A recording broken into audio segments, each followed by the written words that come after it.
I'm Dr. George Flynn, and welcome to the show. Welcome to the program, the online course, the video, the audio, the podcast about how you start your own online business. Now we've talked about how to define your niche, and I've got some special segments of this to help you discover which online niche finder you can use. But market research is very much needed for online success.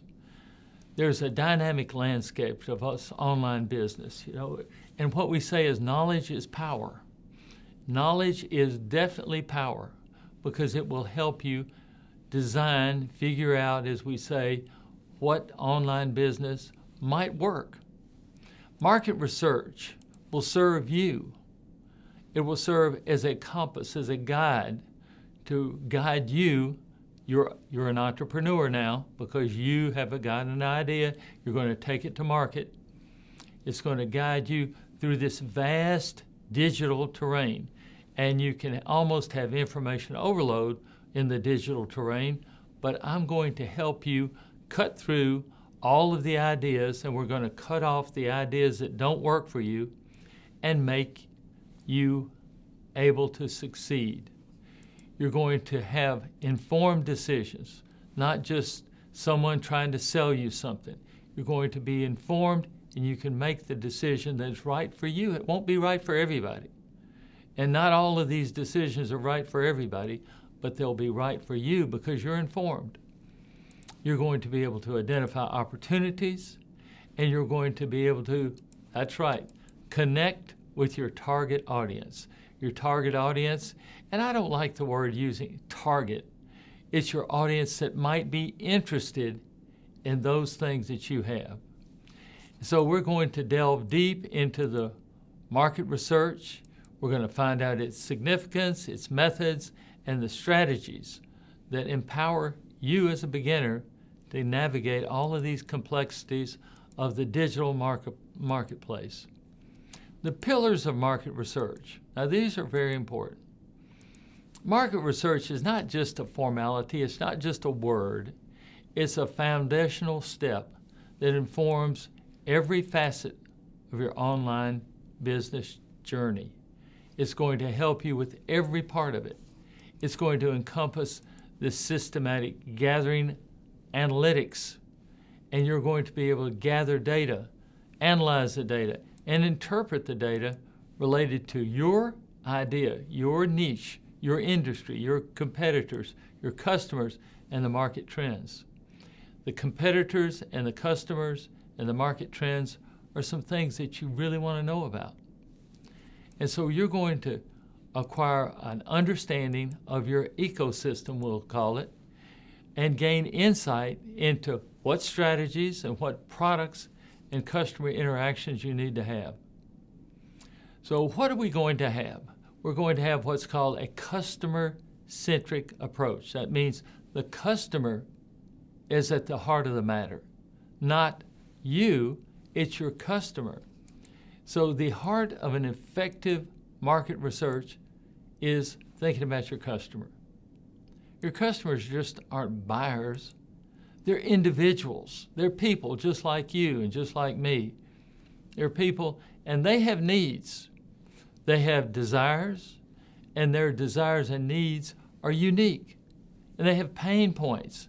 And these pain points are things they want to get away from pain and get toward comfort. And so we're going to have exploration, but it's going to be empathetic. You're going to talk about if you were the customer, if you were your customer, your friend, what can you uncover about their motivations? What drives their decision? So it's a lot of psychology here. But understanding your customer or your new friend, we'll call them, on a profound level is going to allow you to make your offerings that resonate, messages that engage, and experiences that exceed expectation. First of all, what do? Did you go around and ask 3 people? No. We have data collection. So we're going to have data collection, because in order to analyze the data, you have to have the data. And this involves gathering both quantitative and qualitative data. And you've got to have it from diverse sources. It can't be from 10 people in your neighborhood. This quantitative data is going to provide your numerical insights, the sales figures, the website traffic, the number of hits, the number of bounces, and social media metrics. You're going to know about those in numerical, how many. Qualitative data, it's about the thoughts, the customer opinions, the feedback and behavior. And you want feedback and you want behaviors. You want to know about those. And the methods of data collection include surveys, large-scale surveys, interviews, focus groups, social media listening. You get on social media and you do a lot of listening, not a lot of posting. You want to do a lot of listening and evaluating what social media is talking about. And you've got web analytic tools. So we'll talk about some of those tools, but I want you to remember, surveys, and we talked about this, I don't mean just a survey of the 5 people in your friend group.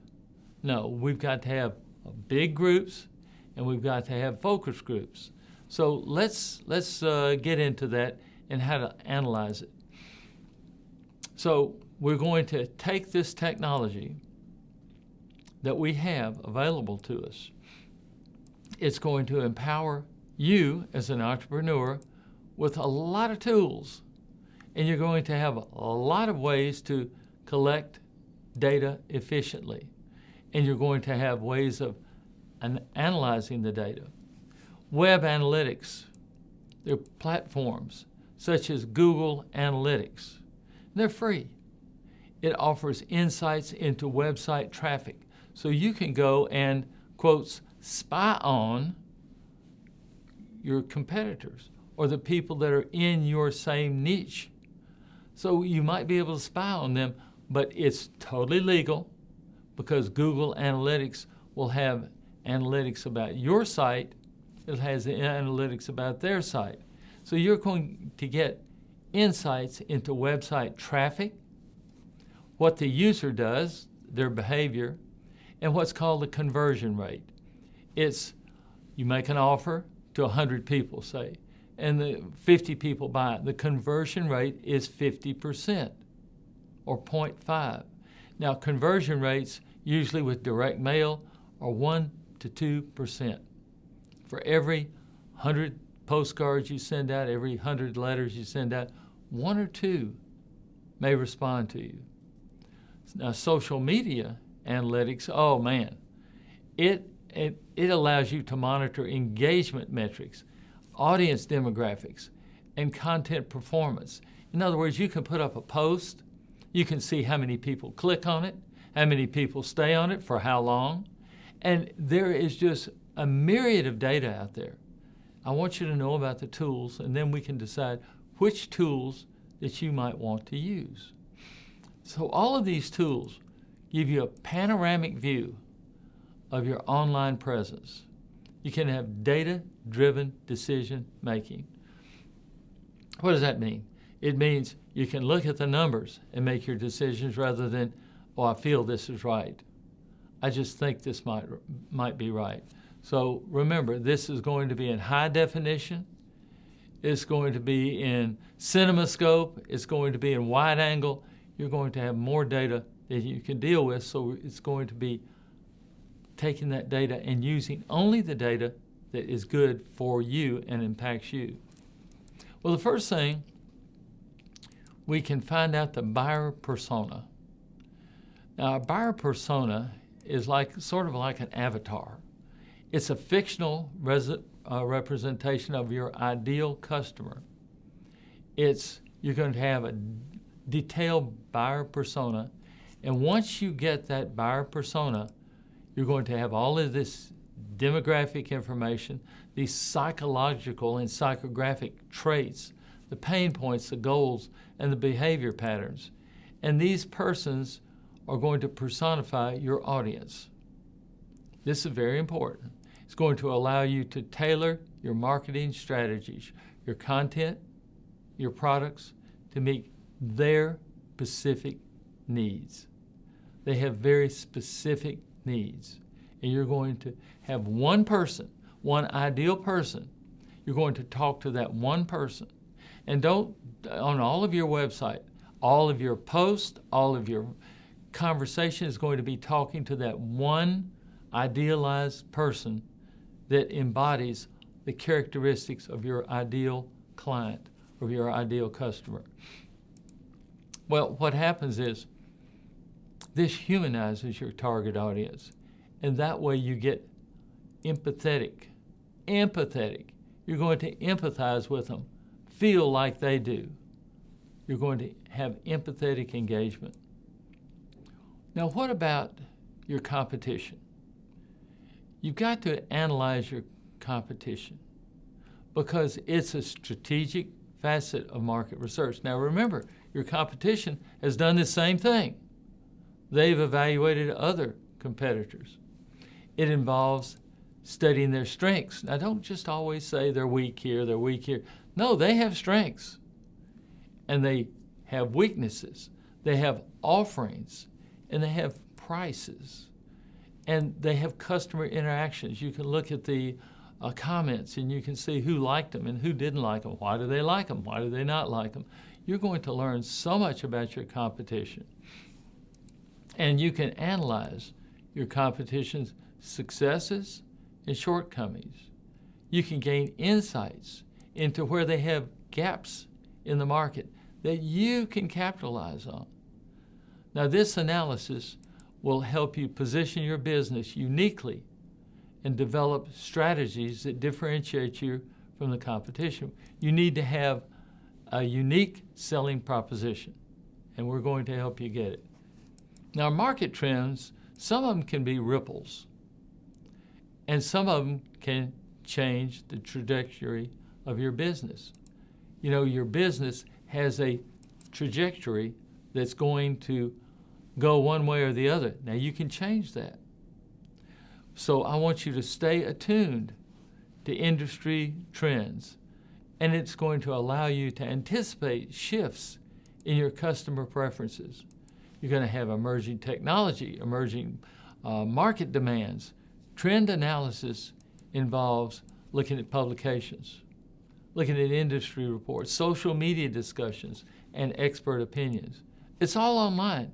You can get it, and you can identify these trends early so you can adapt your strategies in a proactive fashion rather than coming from behind. You're going to be leading the field. So you're going to be an industry thought leader. So I want you to remember data analytics. Quantitative data analytics involves taking all of these data points, these numbers, and come up with a way of using those so that it forms your business as being a thought leader. You're going to have statistical techniques such as regression analysis. It's going to help you. And there are a lot of tools that will do this for you. So I just want you to know you're going to have data-driven analytics and customer sentiments. All of these are going to help you with your market research, and you're going to be able to talk to the voice of your customer so that you are able to refine everything that you are doing. And I want you to make sure that you continue to think of your customer, how they're changing. That way you can change your business, stay ahead of the game, and never play catch up. I'm Dr. George Flynn. Thank you for watching, and we will see you next time when we discuss more of how you can develop your online business. Thank you.